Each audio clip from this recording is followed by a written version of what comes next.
ఈరోజు Bharatiya Janata party assembly కార్యాలయాన్ని నంద్యాలలో ప్రారంభించడం జరుగుతూ ఉంది. అభిరుచి మధు గారి ఆధ్వర్యంలో, అసెంబ్లీ ఇన్ఛార్జ్ గారి ఆధ్వర్యంలో ప్రారంభించడం జరుగుతూ ఉంది. ఇంకా ఇప్పటి నుంచే నరేంద్ర మోడీ గారి యొక్క సిద్ధాంతాలని అదేవిధంగా ప్రజలందరికీ తెలిసేలాగా సబ్కా సాత్ సబ్కా వికాస్ సబ్కా ప్రయాస్ అంటూ ప్రతి ఒక్కరి అభివృద్ధి కోసం కృషి చేయాలి అని చెప్పేసి ఈరోజు కార్యాలయం ప్రారంభించడం జరుగుతూ ఉంది. ఎంతో ఘనంగా ప్రారంభించడానికి ముఖ్య అతిథులుగా జిల్లా అధ్యక్షురాలు శెట్టి గారు మరియు అదేవిధంగా రమేష్ నాయుడు గారు కూడా పాల్గొనడం జరుగుతూ ఉంది.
అభిరుచి మధు నాయకత్వం.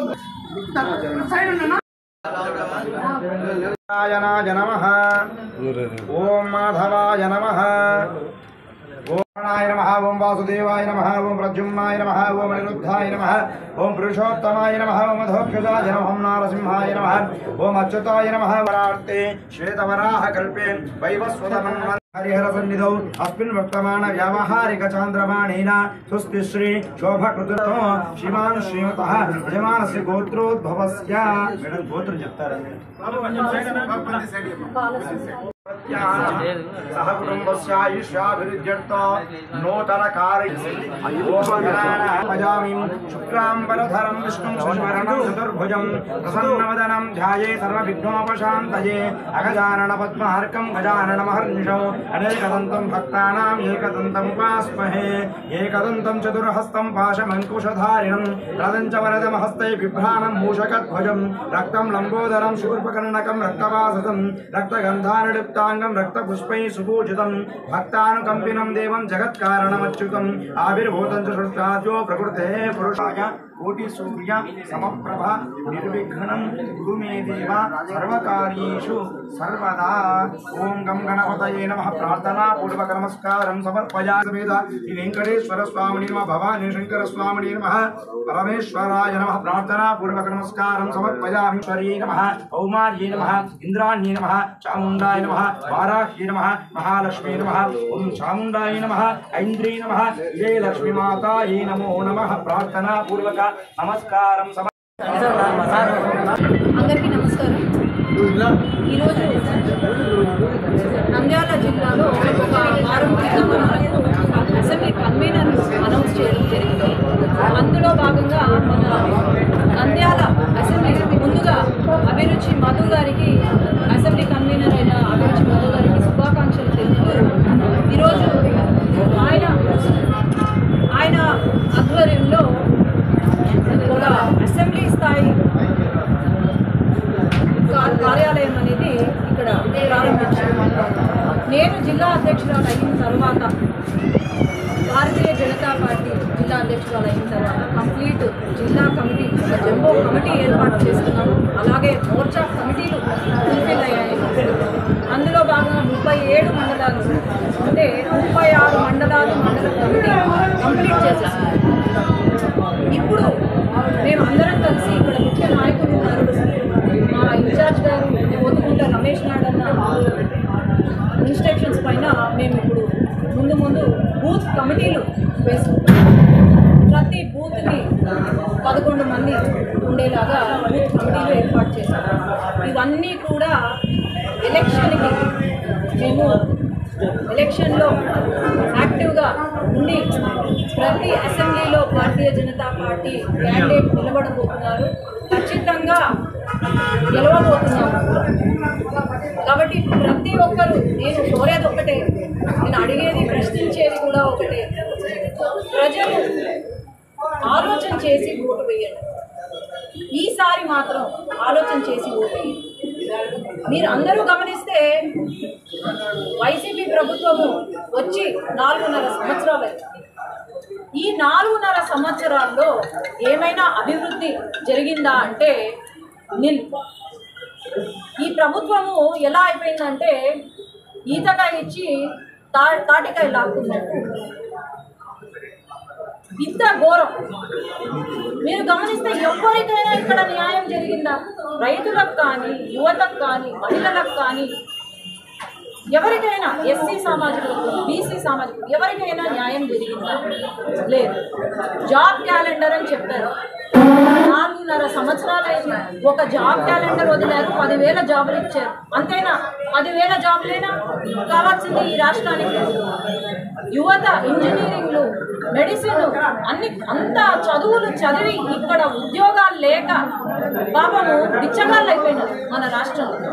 అలాగే పరిశ్రమలు, ఇది చూపించమనండి. ఒక పరిశ్రమ తీసుకొచ్చారా వీళ్ళు? లేదు. పరిశ్రమలు తీసుకొస్తాము అని చెప్పినారు, కానీ ఇంతవరకు ఒక్క పరిశ్రమ లేదు. అలాగే రైతులు, మన నంద్యాల జిల్లాలో దాదాపు 6 గ్రామాలు ఏవైతే ఉన్నాయో, 6 మండలాలు ఏవైతే ఉన్నాయో అవి కరువు ప్రాంతంగా ప్రకటించారు. మరి ఎందుకు వస్తుంది? ఎందుకంటే వీళ్ళకు కరెక్ట్ అవగాహన లేక, ప్లానింగ్ లేక, అసలు డిమాండ్ అండ్ సప్లై గురించి ఏమి తెలియక, ఈరోజు ఎలా ఉందంటే కనీస మినిమం ఎడ్యుకేషన్ క్వాలిఫికేషన్ లేకుండా డబ్బులు ఉన్నాయి కదా అని చెప్పి ఎవరికి పడితే వాళ్లకు ఎమ్మెల్యే టికెట్లు, ఎంపీ టికెట్లు, మినిస్టర్లను చేసి సలహాదారులు, మళ్ళా వీళ్ళకు ఇలాంటి వాళ్ళు మన రాష్ట్రాన్ని వెళ్తుంటే మన రాష్ట్ర ప్రభుత్వం ఎలా ఉంది అనేది మీరందరూ గమనించారు. మొన్న వరదలు వచ్చినాయి. వరదలు వస్తే ముఖ్యమంత్రి గారు ఏం చేయాలండి? పోయి ఓదార్చాలా, లేకపోతే వరద ప్రాంతంలో పర్యటన చేయాలా? కానీ ఆయన చేసింది ఏంటి? నాకైతే కనిపించింది ఏంటి? దూరం నుంచి ఇట్లా చెయ్యి ఆడ తలలు వదిలి కొట్టుకొని హాస్పిటల్లో ఉంటే వాళ్ళను నవ్వుకుంటూ, సిగ్గుపడుకుంటూ పరామర్శించడమా ముఖ్యమంత్రి గారు చేయాల్సిన పని? అది కాదు. పాపం మన ముఖ్యమంత్రి గారికి ఉల్లిగడ్డకే తేడా తెలియదు. ఇక ఆయన ముఖ్యమంత్రి నాకు అర్థం కావట్లేదు. ఈరోజు ఒక్క ఎమ్మెల్యే పని చేస్తున్నారా అంటే లేదు. ఈ నంద్యాల జిల్లాలోనే చూసుకోండి, నంద్యాల టౌన్లో చూసుకోండి, వాళ్ళు తినడం తప్ప, డబ్బులు చేయడం తప్ప. పోయినసారి 100 కోట్లు ఖర్చు పెట్టినాము, మళ్ళీ ఈసారి 200 కోట్లు ఎట్లా సంపాదన చేయాలా, ఎట్లా సంపాదించాలా అనేదే ఉంది తప్ప వీళ్ళకు ప్రజలకు మంచి చేయాలా అనేది అస్సలుకే లేదు. ఏ ఒక్క ఎమ్మెల్యేకి కానీ, ముఖ్యమంత్రికి కానీ ఎవ్వరికి లేదు. కాబట్టి ప్రజలందరూ గమనిస్తున్నారు. ఈసారి మాత్రం భారతీయ జనతా పార్టీ ఒక్కటే ప్రజల వెంట ఉంటుంది. అది అందరూ కూడా అర్థం చేసుకొని భారతీయ జనతా పార్టీకి ఓటు వేసి గెలిపించాలని కోరుతున్నాను. ధన్యవాదాలు. నమస్కారం. ఇవాళ రాష్ట్ర పార్టీ ఆదేశాల మేరకు జిల్లా అధ్యక్షురాలు బైరెడ్డి శబరమ్మ గారు, జిల్లా ఇన్ఛార్జి కోటుకుంట రమేష్ నాయుడు గారి సమక్షంలో వారి అనుమతితో నియోజకవర్గ అసెంబ్లీ కార్యాలయం ఏర్పాటు చేయడం జరిగింది.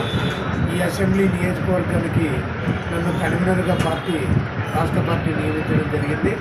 అందులో భాగంగా ఆ నియామకం ప్రకారం బూత్ స్థాయి నుంచి, గ్రామ స్థాయి నుంచి, మండల స్థాయి నుంచి పార్టీని నియోజకవర్గంలో బలోపేతం చేయడానికి నా వంతు నేను కృషి చేస్తాను. నియమించినందుకు జిల్లా అధ్యక్షురాలు శబరమ్మ గారికి, ఇన్ఛార్జి రమేష్ నాయుడు గారికి, రాష్ట్ర అధ్యక్షురాలు పురంధేశ్వరి గారికి హృదయపూర్వకంగా కృతజ్ఞతలు తెలియజేసుకుంటూ, ఇప్పటి నుంచి ప్రజలతోనే ఉంటూ ప్రజల పక్షాన ప్రశ్నిస్తూ రాష్ట్ర ప్రభుత్వం చేసే అన్ని తప్పులను కూడా నిలదీస్తూ ఎక్కడికెక్కడ పోరాటం చేస్తూ ప్రజలను ఆలోచింపజేస్తూ ఈసారి ఎన్నికల్లో బీజేపీ నుంచి అత్యధిక సీట్లు అసెంబ్లీకి వెళ్ళేలాగా ఆ వంతు మేము ప్రయత్నం చేస్తామని తెలియజేస్తాం. నంద్యాల పార్లమెంటు జిల్లా పరిధిలోని ఈరోజు నంద్యాల అసెంబ్లీ నూతన కార్యాలయాన్ని మన అసెంబ్లీ కన్వీనర్ అభిరుచి మధు గారి ఆధ్వర్యంలో ఈరోజు ప్రారంభించుకోవడం జరిగింది.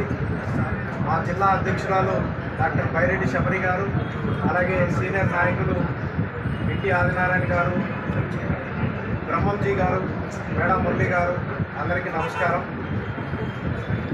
ఈ జిల్లాలో రాష్ట్రంలోనే భారతీయ జనతా పార్టీ సంస్థాగతంగా అన్ని నియోజకవర్గాల్లో బూత్ కమిటీలు, మండల కమిటీలు, మోర్చా కమిటీలు వేసుకొని ప్రజాక్షేత్రంలో పోరాటానికి ముందుకెళ్తున్నది. దాంట్లో భాగంగానే నిన్న మనగానపల్లిలో నూతన కార్యాలయం ప్రారంభించడం జరిగింది.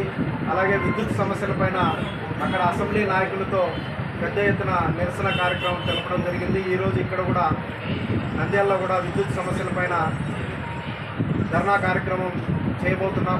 ఇలా రాబోయే రోజుల్లో అనేక రకాల ప్రజా సమస్యల మీద ప్రజల్లోకి వెళ్ళి పోరాటానికి బీజేపీ సంసిద్ధం అవుతున్నది. రాబోయే ఎన్నికల్లో ఈ నంద్యాల పార్లమెంటు పరిధిలోని 7 అసెంబ్లీలు, పార్లమెంటును బీజేపీ కైవసం చేసుకోబోతుందని ఈ సందర్భంగా తెలియజేస్తుంది.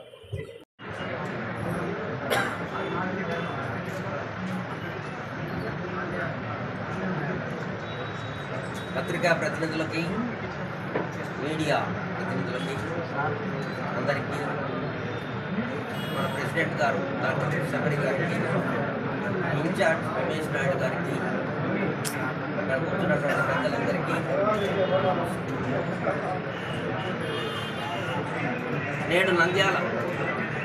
నేడు నంద్యాల ప్రజలకు ఒక విన్నపం. ఈ మధ్యనే 2024 ఎలక్షన్లకి ఒక సెమీఫైనల్స్ జరిగింది. 5 రాష్ట్రాల్లో ఎలక్షన్స్ జరిగాయి. అందులో 3 పెద్ద రాష్ట్రాల్లో తిరుగులేనటువంటి గెలుపు భారతీయ జనతా పార్టీ సాధించింది. ఒక డంకా మురగించింది. చరిత్రాత్మకమైన ఫలితాలు ఆ 3 రాష్ట్రాల్లో అయితేనేమి, మిగిలిన రాష్ట్రాల్లోనైతేనేమి మనం చూసాం. అంటే మనం దీని గురించి నేర్చుకోవాల్సింది ఏంటంటే, నరేంద్ర మోడీ గారి నేతృత్వంలో భారతదేశము ప్రతి రంగంలోనూ తిరుగులేని అభివృద్ధి సాధించాలి. ప్రతి రంగంలోనూ విద్య, వైద్యము, పేదల ఉమెన్ ఎన్కాపాసిటేషన్ కానీ, పేదలకు కానీ, రైతులకు కానీ, కూలీలకు కానీ అందరికీ న్యాయము, సామాజిక న్యాయం జరిగేది కేవలం భారతీయ జనతా పార్టీ నేతృత్వంలోనే జరుగుతుంది అన్న సంగతి ప్రజలు గమనించాలి. మొన్నేమైతే మనం చూసాం, ఒక ట్రైబల్ వ్యక్తి ఛత్తీస్గఢ్కి చీఫ్ మినిస్టర్ను చేయడం జరిగింది. ఒక బ్యాక్వర్డ్ క్యాస్ట్ చెందినటువంటి యాదవ్ని మధ్యప్రదేశ్కు చీఫ్ మినిస్టర్ చేయడం జరిగింది. మహామహులు ఎంతోమంది ఉన్నారు, అంతకంటే సీనియర్లు ఎంతోమంది ఉన్నారు. అయినప్పటికీ సామాజిక న్యాయం అనేది సాధించాలంటే భారతదేశంలో కేవలం భారతీయ జనతా పార్టీ నరేంద్ర మోడీ గారి నేతృత్వంలోనే కొన్ని విశేషమైన సంఘటనలు జరిగాయి. 370 ఆర్టికల్ అబ్రగేషన్ జరిగింది. చారిత్రాత్మకంగా గత 75 సంవత్సరాల పైన మనకు స్వాతంత్రం వచ్చినప్పటికీ ఆ ఆర్టికల్ను కూడా తీసివేయనటువంటి శక్తి లేనటువంటి పార్టీలు మనల్ని పరిపాలించారు. మన సుప్రీంకోర్టు కూడా నరేంద్ర మోడీ గారి నేతృత్వాన్ని, భారతీయ జనతా పార్టీ యొక్క అభివృద్ధిని, భారతీయ జనతా పార్టీ తీసుకొచ్చినటువంటి మార్పుల్ని చాలా అప్రిషియేట్ చేయడం జరిగింది. అంతేకాదు అన్ని రంగాల్లో కేవలం వైద్య రంగంలో చూసుకుంటే 2 సంవత్సరాల్లో మనకి ఏమీ తెలియనటువంటి వ్యాధి మహమ్మారి, ప్రపంచంలో ఎవరికి ఏమి దాని గురించి తెలియనటువంటి స్థితిలో కేవలం 2 సంవత్సరాల కంటే తక్కువ కాలంలో 200 కోట్ల వ్యాక్సిన్ మనమే తయారు చేసుకొని ₹1 కూడా ప్రజల నుంచి తీసుకోకుండా అందరికీ వ్యాక్సిన్ మనం సప్లై చేయడం జరిగింది. అది ఎంతటి ఘనమైన విషయం అంటే ప్రపంచం కూడా విస్తుపోతుంది నేటికి కూడా. ప్రపంచంలో ఉన్న దేశాలన్నీ వైద్యానికి గురించి ఏమైనా వ్యాక్సిన్ పెద్ద జనాభా కావాలంటే ఇప్పుడు కేవలం భారతదేశం వైపు అలాంటి అభివృద్ధి జరగాలన్నా ఇప్పుడు మన డిజిటల్ పార్టీలు చేస్తున్నటువంటి అన్యాయాలు, దోచుకున్నటువంటి డబ్బు కేవలం దోచుకోవడానికి మాత్రమే ఈ పార్టీలు వచ్చాయి. గుర్తుంచుకోండి సోదరులారా, సోదరి. ధర్మం కోసం, దేశం కోసం కదిలిన బలగం వెనుదిరగని సైన్యం. జై శ్రీరామ్, జై జై శ్రీరామ్, జై బోలో భారత్ మాతా కీ జై.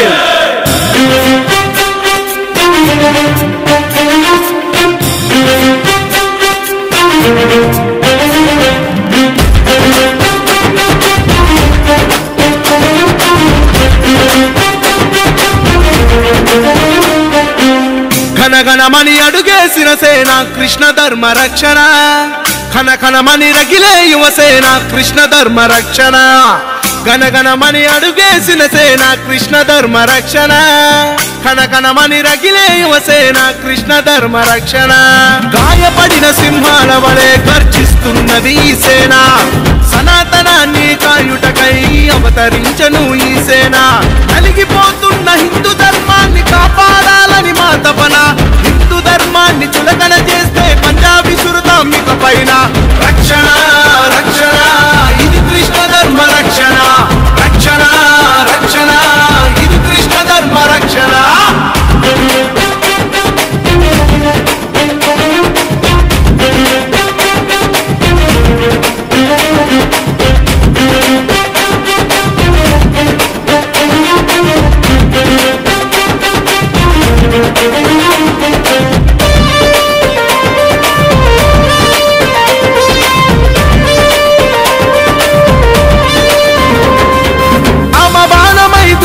పోతాం హనుమ బంటులై యుద్ధం చేస్తాం, చెడునెదిరించే సుదర్శనాలం అమ్మ చేతిలో త్రిశూలమవుతాం.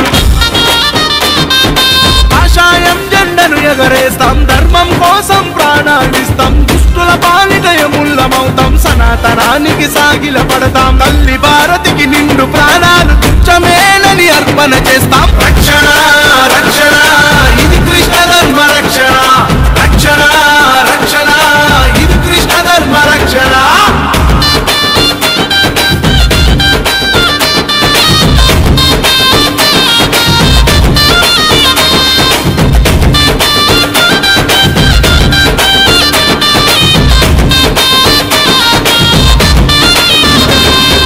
శివాజీ మహారాజ్ ఖడ్గాలవుతాం, మన అల్లూరి విల్లులమవుతాం, భగత్ సింగులై బరిలో దిగుతాం, సుభాష్ చంద్రుని వారసులవుతాం. మత ఉన్మాదుల పీచమనుస్తాం, పరమతాలకు గౌరవమిస్తాం, హిందూ దేవతల జోలికి వస్తే అడవి బొబ్బిలై గర్జన చేస్తాం. అహింస పరమో ధర్మ అంటాం, ధర్మహింస తదైవ చంటాం. రక్షణ రక్షణ ఇది కృష్ణ ధర్మ రక్షణ, రక్షణ రక్షణ ఇది కృష్ణ ధర్మ రక్షణ, రక్షణ రక్షణ ఇది కృష్ణ ధర్మ రక్షణ, రక్షణ రక్షణ ఇది కృష్ణ ధర్మ రక్షణ. ధర్మం కోసం, దేశం కోసం కదిలిన బలగం వెనుదిరగని సైన్యం. జై శ్రీరామ్, జై జై శ్రీరామ్, జై బోలో భారత్ మాతా కీ జై.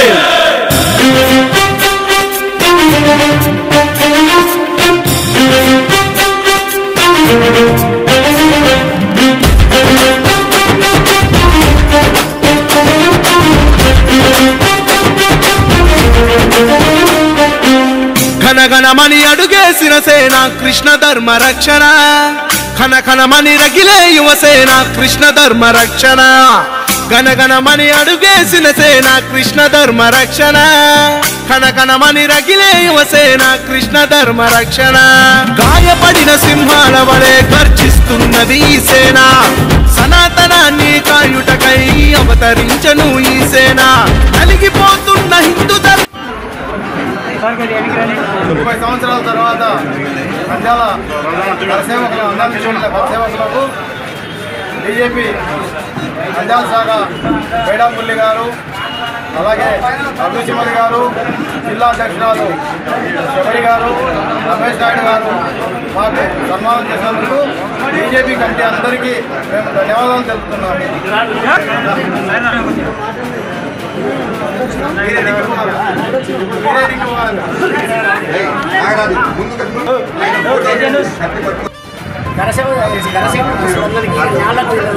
సన్మానం చేసినందుకు అందరూ చేసిన వారికి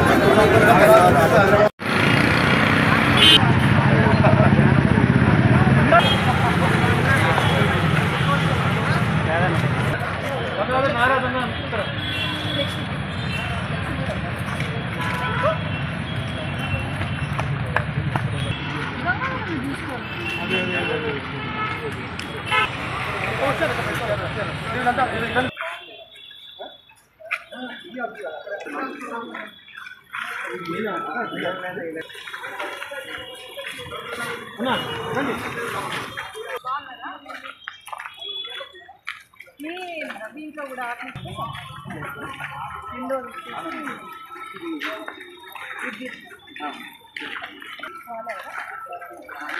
ఒకసారి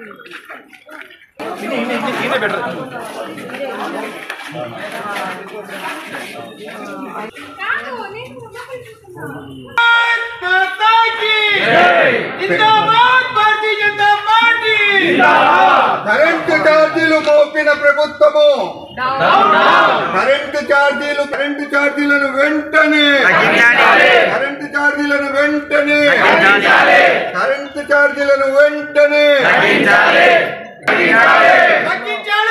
కరెంటు ఛార్జీలను వెంటనే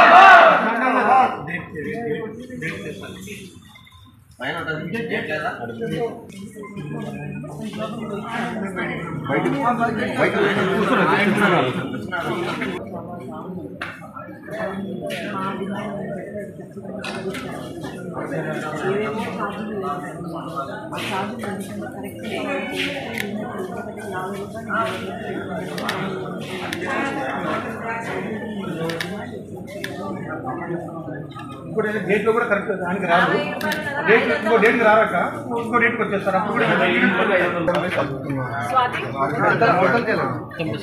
అందరూ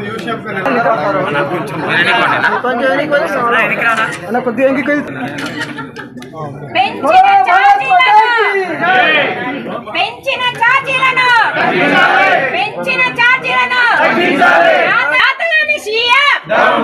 పనికిరాని సీఎం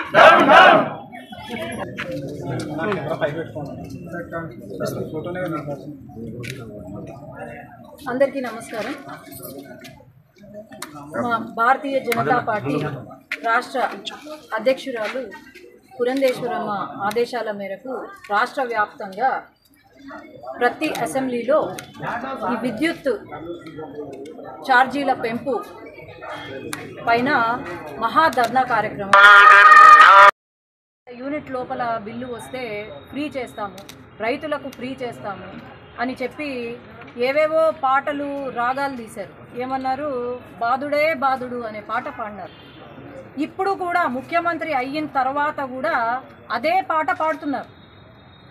మనం అందరం గమనిస్తే మన రాష్ట్రంలో విద్యుత్ ఉత్పత్తి ఏదైతే ఉందో అది శూన్యం, అట్టర్ ఫ్లాప్. అధిక ఏదైతే విద్యుత్ ఉత్పత్తి ఉందో ఈరోజు ఎండాకాలమే అనుకుంటే వర్షాకాలము ఫ్యాన్లు వేసుకొని చలికాలంలో కూడా విద్యుత్ బిల్లులు 2 నుండి 3 పెరిగింది. 100 రూపాయలు వచ్చే దగ్గర 1000 రూపాయలు ఈరోజు విద్యుత్ బిల్లులు వస్తున్నాయి. ఇదంతా ప్రభుత్వం అవగాహన లేకుండా ఎటువంటి ఆలోచన లేకుండా చేస్తున్న పని తప్ప ఇంకేం లేదు. అసలు సప్లై పెరుగుతూనే డిమాండ్ పెరుగుతుంది అనే విషయం మర్చిపోయి ఈ సప్లై డిమాండ్ మెయింటైన్ చేయలేక కేవలం 2 నెలల నుంచి మన పైన భారం ఎంతో తెలుసా? 700 కోట్లు 2 నెలల నుంచి 4.5 సంవత్సరాలైంది. 4.5 సంవత్సరాల నుండి 8 సార్లు బేసిక్ టారిఫ్ ఏదైతే ఉందో మార్చారు. అఫీషియల్గా కావచ్చు, అన్అఫీషియల్గా కూడా టారిఫ్లు మార్చారు. ట్రూ అప్ ఛార్జీల పేరుతో దాదాపు 1500 కోట్లు వసూలు చేశారు. అలాగే మీటర్లు పెడతామని చెప్పి వసూలు చేశారు. FPPCA కింద 2021-22 రేట్లు కూడా ఇప్పుడు ఏప్రిల్ 1 నుండి ఈ సంవత్సరం ఏప్రిల్ 1 నుంచి చెల్లిస్తున్నారు. మిగతా ఛార్జీలు, కన్జ్యూమర్ ఛార్జీలు, డ్యూటీ ఛార్జీలు, సర్దుబాటు ఛార్జీలు అని చెప్పి ఏవేవో ఛార్జీలు 50 యూనిట్లు ఏదైతే కన్సంప్షన్ ఉంటుందో 52 రూపాయలు అయ్యే దగ్గర ఈరోజు 150 రూపాయలు అవుతుంది. అలాగే 150 యూనిట్లు కన్జ్యూమ్ చేస్తే 400 రూపాయలు అయ్యే దగ్గర 900 రూపాయలు అవుతుంది. 250 యూనిట్లు కన్జ్యూమ్ చేస్తే మనకు దాదాపు 1,114 రూపీస్ అయ్యే దగ్గర 2,200 రూపాయలు అవుతుంది. 350 యూనిట్లు కన్జ్యూమ్ చేస్తే మనకు 1,953 రూపీస్ అయ్యే దగ్గర మనకు 3,300 రూపాయలు ఖర్చు వస్తుంది. అంటే దాదాపు ఇది రెండింతలు 3 ఇంతలు పెరిగింది మన డొమెస్టిక్ ఇంట్లో గృహ కన్జంప్షన్ చూసుకుంటే.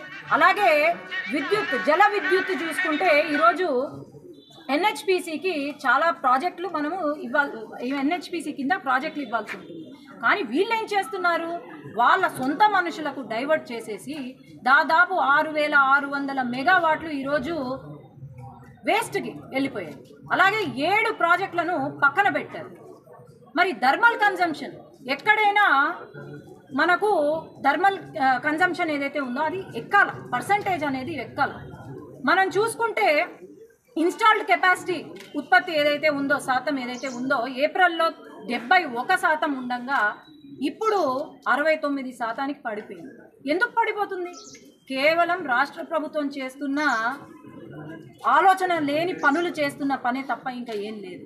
ఈరోజు థర్మల్ ఎనర్జీ ఏదైతే ఉందో అది ఎందుకు మనకు రావట్లేదు సరిగ్గా అంటే ఇప్పుడు 1500 కిలోమీటర్ లోపల ఏమన్నా బొగ్గు గనులు ఉంటే 1500 కిలోమీటర్లో థర్మల్ స్టేషన్స్ ఉంటే మరి దాదాపు 17 రోజుల పాటు బొగ్గు మనము అట్లనే నిల్వ ఉంచాలి. అదే 1500 కిలోమీటర్లు పైన ఉంటే కనుక 27 రోజుల పాటు మనం బొగ్గు స్టాక్ పెట్టుకోవాలి. కానీ మన రాష్ట్రంలో ఒక్క రోజు స్టాక్ కూడా ఉండట్లేదు. మరి గమనించండి ఏం జరుగుతుంది మన రాష్ట్రంలో. అవగాహన లేని వాళ్లకు, కనీసం డిమాండ్ సప్లై అంటే ఏంటో తెలియని వాళ్లకు డబ్బులు ఉన్నాయి కదా అని చెప్పి ఈరోజు ఎమ్మెల్యే టికెట్లు, మినిస్టర్లు, సలహాదారులను ఇస్తే మరి ఇదే జరిగేది. ఈరోజు గమనిస్తే మనకు పవర్ డిస్ట్రిబ్యూటర్స్ ఎవరైతే ఉన్నారో కంప్లీట్ వాళ్ళు అప్పుల పాలయ్యారు, నష్టాల్లో ఉన్నారు. దాదాపు 84,000 కోట్లు అప్పులు ఉన్నాయి ఈరోజు కేవలం పవర్ డిస్ట్రిబ్యూటర్స్ దగ్గర. నష్టాలు ఎంతో తెలుసా? 30,000 కోట్లు మన రాష్ట్రానికి. మరి ఇవన్నీ ఎవరి తప్పిదము? ఈరోజు ఈతకాయ ఇచ్చి తాటికాయ ఇచ్చినట్టు అయిపోయింది, తాటికాయ తీసుకున్నట్టు అయిపోయింది మన రాష్ట్ర ప్రభుత్వ తీరు. ఎందుకంటే ఏ దిక్కున చూసినా రైతులు కానీ ఎవరిని ఆదుకుంటలేరు, యువతను కానీ మహిళలను కానీ ఎవరిని ఆదుకుంటలేరు. ప్రజలందరూ గమనించాల. నేను కోరేది ఒకటే, మంచి చేసే వాళ్లకు ఓటు వేయండి, షేర్ చేయండి, సబ్స్క్రైబ్ చేయండి. రెగ్యులర్ నోటిఫికేషన్స్ కోసం బెల్ బటన్ని ప్రెస్ చేయండి.